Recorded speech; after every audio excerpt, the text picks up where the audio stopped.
आज की इस वीडियो में हम HCL का फंडामेंटल और फाइनेंशियल एनालिसिस करने वाले हैं। इसके बारे में क्या इंपॉर्टेंट चीज़ें हैं वो जानने वाले हैं। अगर आप लॉन्ग टर्म के लिए इसे होल्ड करते हैं तो आपको अच्छे प्रॉफिट्स देखने को मिलेंगे या फिर नहीं, आपका लॉस होगा या प्रॉफिट होगा, ये हम समझेंगे। साथ ही साथ हम ये भी देखेंगे कि इसने पिछले कुछ समय में कैसा परफॉर्म किया है, इससे रिलेटेड क्या न्यूज़ मार्केट में चल रही हैं, सब कुछ। तो इस वीडियो को लास्ट तक ज़रूर देखिएगा, वीडियो बहुत ज़्यादा इंटरेस्टिंग होने वाली है। देखिए, अगर HCL टेक्नोलॉजीज़ की बात करें तो HCL टेक्नोलॉजी जो शेयर है वो इस टाइम अभी 1686.75 रुपये पे ट्रेड कर रहा है। बात करें इसके मुख्य बिजनेस कौन से हैं, अगर आप इसमें इन्वेस्ट करने की सोच रहे हैं तो ज़रूरी है कि आपको इनके बिजनेसेस के बारे में पता होना चाहिए। तो इसके मुख्य बिजनेस में सबसे इंपॉर्टेंट बिजनेस जो है वो IT का है। HCL बहुत सारे बिजनेसेस में डील करता है, जैसे कि ये भारत की एक बहुराष्ट्रीय प्रौद्योगिकी कंपनी है जो सूचना प्रौद्योगिकी, IT सेवाओं, परामर्श में विशेषज्ञता रखती है। इसका जो हेड ऑफिस है वो नोएडा में है, यूपी में पड़ता है नोएडा। HCL इंटरप्राइजेस की ये एक सहायक कंपनी है। बात करें इसने परफॉर्म कैसा किया है कुछ समय से, तो अगर हम वनडे के टाइम फ्रेम में देखेंगे तो हमें तकरीबन 0.49% का प्रॉफिट देखने को मिलता है, कुछ विशेष नहीं। अगर हम 1 वीक में जाते हैं तो 7% का अप्रॉक्स, 1 मंथ में जाते हैं तो 6% का रहता है। बट अगर 1 ईयर के टाइम फ्रेम में देखें तो हमें दिखता है कि एक साल में कंपनी ने हमें 44% का लगभग रिटर्न दिया हुआ है। अगर हम 3 साल में देखें तो 52% जाता है हमारा, पर अगर हम 5 साल में जाते हैं तो 215% का रिटर्न हमें देखने को मिलता है कंपनी की तरफ से। ऑल टाइम में जाते हैं तो कंपनी का परफॉर्मेंस काफ़ी अच्छा खासा रहा है। तकरीबन जब 2002 से लिस्ट हुई थी कंपनी, तब से लेकर अब तक अगर देखा जाए तो 5618% का रिटर्न दिया है।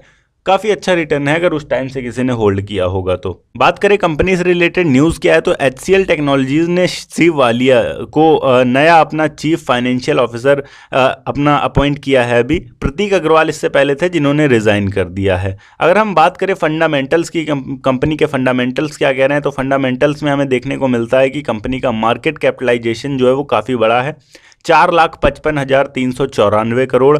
ROI 23% का अप्रॉक्स रहता है।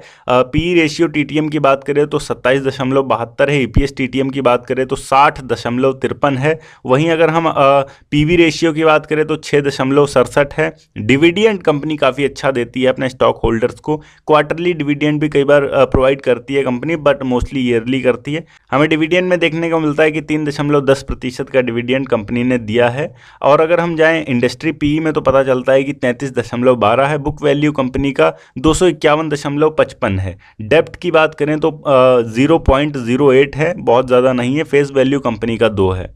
पर किसी भी कंपनी के लिए सबसे ज़्यादा इंपॉर्टेंट होते हैं उसके फाइनेंशियल्स। तो हमें रिवेन्यू में देखने को मिलता है कि रिवेन्यू हमारा लगातार इंक्रीज हो रहा है। नेटवर्थ में अगर हम जाते हैं तो नेटवर्थ में भी हमें देखने को मिलता है कि नेटवर्थ भी कंपनी का लगातार बढ़ रहा है पिछले 4 सालों से। और अगर हम प्रॉफिटेबिलिटी की देखें कि प्रॉफिटेबिलिटी हमारी क्या कह रही है, तो प्रॉफिटेबिलिटी में भी हमें देखने को मिलता है कि काफ़ी अच्छे परफॉर्मेंस दे रही है कंपनी। 2020 का प्रॉफिट हमारे कंपनी का 11,057 करोड़ था। 2021 में जाएंगे तो 11,169 करोड़ रुपए बनता है लगभग। 2022 का अगर हम देखें तो 13,523 करोड़। 2023 का अगर हम देखें तो 14,845 करोड़।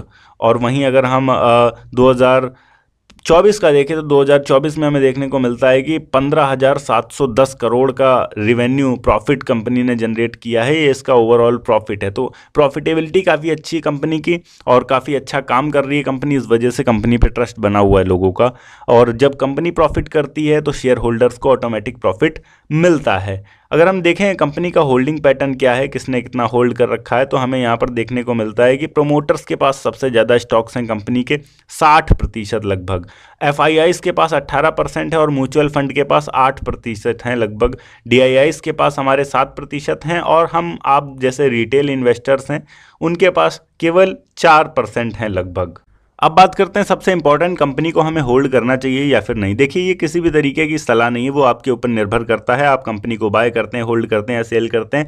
ये सिर्फ एक एजुकेशनल वीडियो है। बट यहाँ पर अगर हम देखें तो तकरीबन 39 एनालिस्ट्स की एक रिपोर्ट देखने को मिलती है, जिसमें हमें पता चलता है कि 49% ऐसे एनालिस्ट हैं जो कह रहे हैं कि आपको इसे बाय करना चाहिए, इन फ्यूचर अच्छे प्रॉफिट्स देगा।